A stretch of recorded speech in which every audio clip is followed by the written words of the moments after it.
ദൈവനാമം മഹത്വം ഉണ്ടാവട്ടെ. ആവർത്തനം അധ്യായം 3 വാക്യം 1-6. ആ വാക്യം ഇങ്ങനെയാണ്: ധൈര്യവും ബലവും ഉള്ളവരായിരിപ്പിൻ, അവരെ പേടിക്കരുത്, ഭയപ്പെടുകയും അരുത്. നിന്നോടുകൂടി വരുന്നത് നിന്റെ ദൈവമായ യഹോവ തന്നെ. അവൻ നിന്നെ കൈവിടുകയില്ല. ഇവിടെ പറയുന്നത് മോശയിലൂടെ ഇസ്രായേൽ ജനത്തോട് പറയുന്നതാണ്. എന്നാലും ദൈവവചനം എല്ലാ ജനത്തിനും വേണ്ടിയിട്ടാണ് എഴുതിയിരിക്കുന്നത്.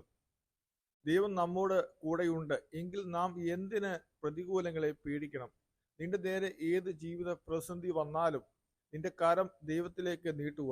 പ്രതിസന്ധി നടുവിലും കൈവിട്ട് കളയുകയില്ല. മനുഷ്യൻ കൈവിട്ട് കളയും. ഇവിടെയാണ് നിന്നെ ചേർത്ത് പിടിക്കുന്ന ഒരു ദൈവത്തിന്റെ ശക്തമായ ഒരു വാക്യം ഇവിടെ പറയുന്നത്. ദൈവം എല്ലാവരെയും ധാരാളമായി അനുഗ്രഹിക്കട്ടെ. ആമേൻ.